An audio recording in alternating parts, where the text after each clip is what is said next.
This channel does not promote any violent, harmful, or illegal activities. All content provided by this channel is meant for an educational purpose only. Durgapur পূর্বে তৃণমূল প্রার্থী প্রদীপ মজুমদারের সমর্থনে লাগানো banner ফেলে দেওয়াকে কেন্দ্র করে উত্তেজনা ছড়ালো এবিএল হাসপাতাল গেট চত্বর এলাকায়।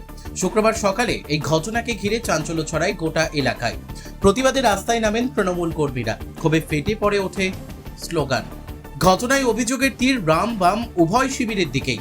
অভিযোগ, অন্য দলের ব্যানার অক্ষত থাকলেও কেন শুধুমাত্র তৃণমূলের ব্যানার সরানো হলো, এই প্রশ্ন তুলে সরব হন দুর্গাপুরের ২৬ নম্বর ওয়ার্ডের প্রাক্তন তৃণমূল কাউন্সিলর দীপেন মাঝি। অভিযোগের কাঠগড়ায় তোলা হয়েছে নির্বাচন কমিশনকে। যদিও সমস্ত অভিযোগ উড়িয়ে পাল্টা প্রতিক্রিয়া দিয়েছেন দুর্গাপুর পূর্বের বিজেপি প্রার্থী চন্দ্রশেখর বন্দ্যোপাধ্যায়।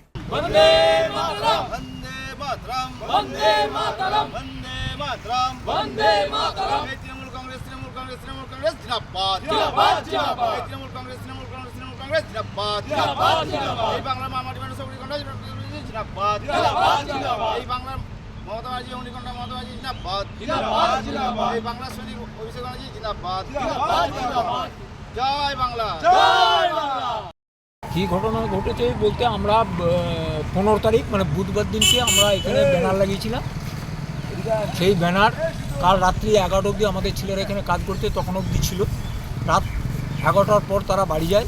সকালে যখন তারা নিজের কর্মস্থলে যাচ্ছিল, তখন দেখছে আমাদের ব্যানার এখানে পড়ে আছে।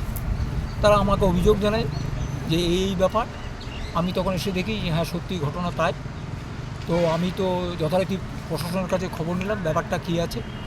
তো ওনারা বলছেন হ্যাঁ নির্বাচন কমিশনের লোক এসেছিলো, তারা এসে খুলে দিয়ে গেছে। আর যদি নির্বাচন কমিশনের লোক এসে খুলে দিয়ে যায়, তাহলে এই যে যেখানে আমাদের ব্যানার সেখানেই দেওয়াল লিখন, কিন্তু সেই দেওয়াল লিখন কিন্তু মোছা হয়নি। এবং রোডের উল্টো পাড়েই রাম বাম দুজনেরই রয়েছে, তাতে কোনো দোষ নেই।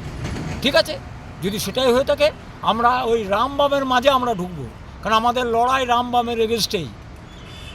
আর মানুষের সাথে আমরাই আছি।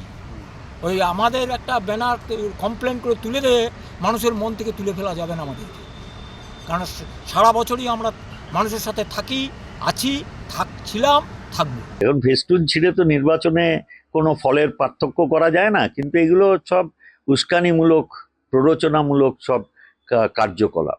এগুলো অবাঞ্ছিত এবং আমরা বারবার আমাদের সহকর্মীদের অনুরোধ করেছি এই ধরনের কোনো উস্কানিতে এগুলো ফাঁদ, এতে যেন পা না দেয়।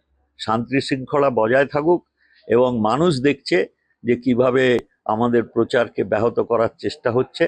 এটা গণতান্ত্রিক পদ্ধতি নয়। আমরা এটা সমর্থন, যেমন আমরা নিজেরা কখনো কারোর প্রচারে বিঘ্ন সৃষ্টি করি না। আমি আশা করব বিরোধী দলেরও সেই ব্যাপারে সচেতন হবে। এই সংস্কৃতিতে বিজেপি বিশ্বাস করে না। বিজেপি দেওয়াল দখল, পোস্টার দখল, পোস্টার ছেঁড়া এসব রাজনীতিতে বিশ্বাস করে না। আমরা মানুষের মন দখলে বিশ্বাসী। তাই আজকে সারা ভারতবর্ষে 19টা রাজ্যে ভারতীয় জনতা পার্টি ক্ষমতায়।